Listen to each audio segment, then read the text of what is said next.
here in front of the Aria. Just checked out Bobby's room. It's not going to be where we end up this summer unless we have a really great summer. But at the Aria there's some cash games as well. Some pot limonoma action. There's a 1-2-5, 5-5-10.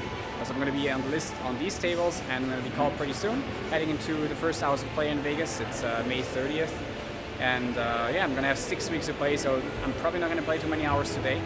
But, you know, trying to do my best, trying to enjoy the game and start slowly here in Vegas after having a really long month in May. You know, not trying to try too hard and yeah, trying to give it my best and see where we end up after today. On day number 1, I basically just wanted to play for a couple of hours, didn't really mind playing a small game, so I registered for 1-3 No Limit Holdem and the 1-2-5 PLO and I think also the 5-5-10 PLO. So I got a seat at the 1-3 No Limit Holdem and the first hand that I played was Ace-10 offsuit. I raised it from under the gun to about 10, middle position called, and we head on over to the flop. The flop was Ace-8 Deuce Rainbow.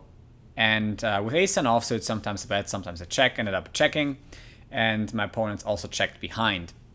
The turn was a queen, and now with the pot being about 22, I think, after rake, I bet 25, so about pot size bet.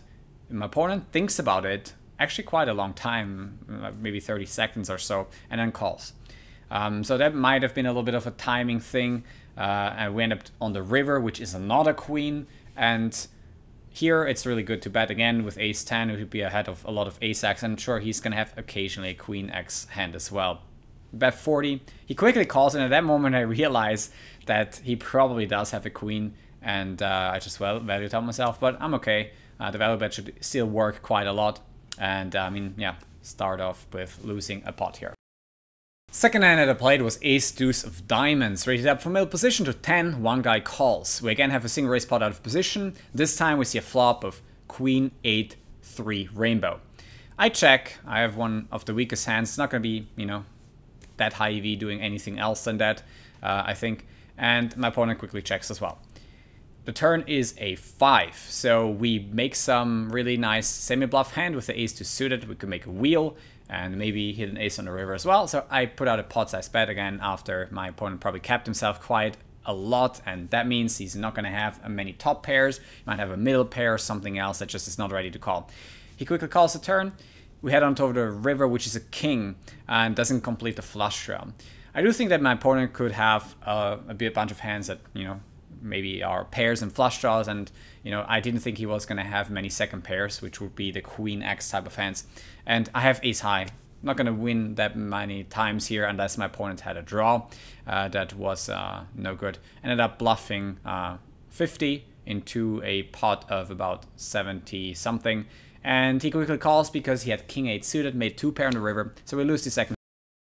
One of the next hands was that I had King-Queen offsuit. I raised it to 10 again. I had a lot of callers, I think about 5, but we do hit on this flop this time. It's Queen-8-4 with 2 clubs. I made top pair with a reasonable kicker. I end up betting 35, and then everyone folds and we take down the first pot.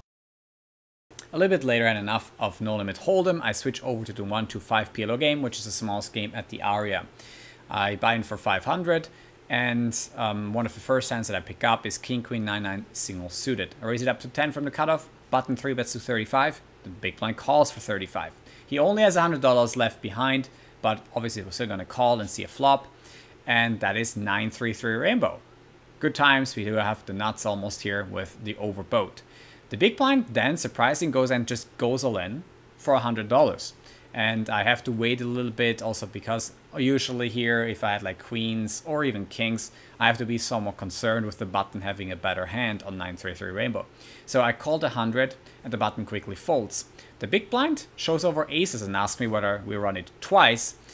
Pretty surprised about his hand because he could have just 4-bet all in pre-flop and I would have been out and not had flopped this hand, but he decided to slow play it and we got lucky on the flop. Anyway, we run twice with him, he doesn't improve, and we win a $300 pot, also getting somewhat even. Then I'm looking for another table because, as I said, you know, most people buy in between 200 and 500, and I see that another 1-2-5 game actually had stacks between 500 and 1,000, a little bit more often than the initial table. So I switch a table and immediately get King, King, Jack, 8 double suited. in the big blind. This time everyone limps, so about 6 players, and I raise it up to 30.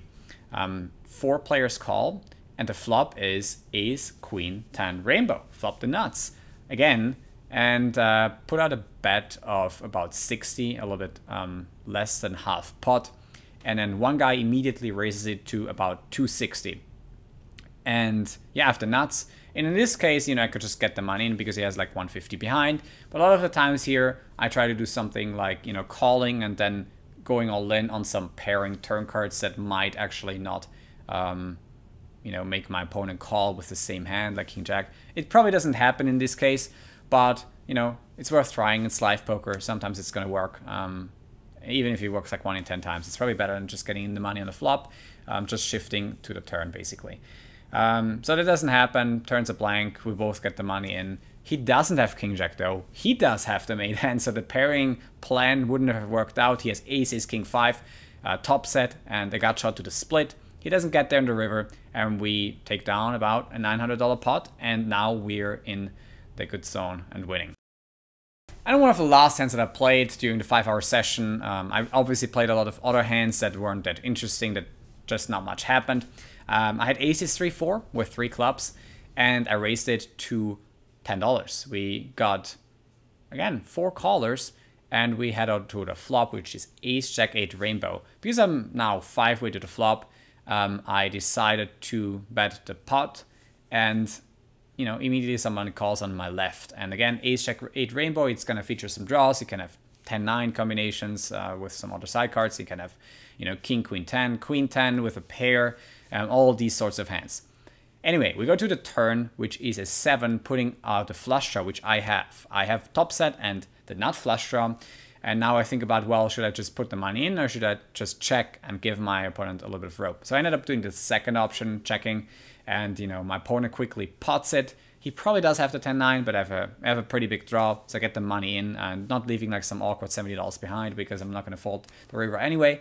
And we ended up running it once. He asked me what I want to do. And it's like, okay, you know, if you don't care, we just run it once. And in the end, I hit the 7 on the river, make a full house. And that brings me to $500 in profit on day number 1. Just playing a little bit over 5 hours, running good.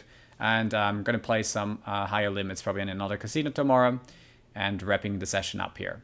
The main goals here in Vegas are clearly going to be all about poker. I want to play, you know, a lot of poker this summer during the WSOP, putting in the volume, which is really important. But also want to get up to some meetup games of other vloggers, you know, get to know them and see what they're doing here on YouTube. Also just improve myself because I'm just starting out making some of these vlogs. Also let me know if you have any suggestions for the vlog because it's going to be heavily dependent on what feedback I'm going to get. You know, I'm not really sure what exactly people are looking for. I have some ideas, so let me know in the comment section below if you have any things that you're wondering about when it comes to playing out here in Vegas. If you're curious about, you know, the different casinos, you know, different games, what do you really want to know? Let me know in the comment section below. And yeah, I hope you guys enjoyed this little handy series. Also let me know whether you're as interested in PLO as in No Limit Holdem. I know that not many people will make hands about pot limit Omaha, so that might be a little bit something different. I hope you guys you know, enjoy that. And then if you did, don't forget to hit the like button and subscribe to the channel to see more videos here in the future. My name is Andreas Fröhlich. Thank you guys for watching.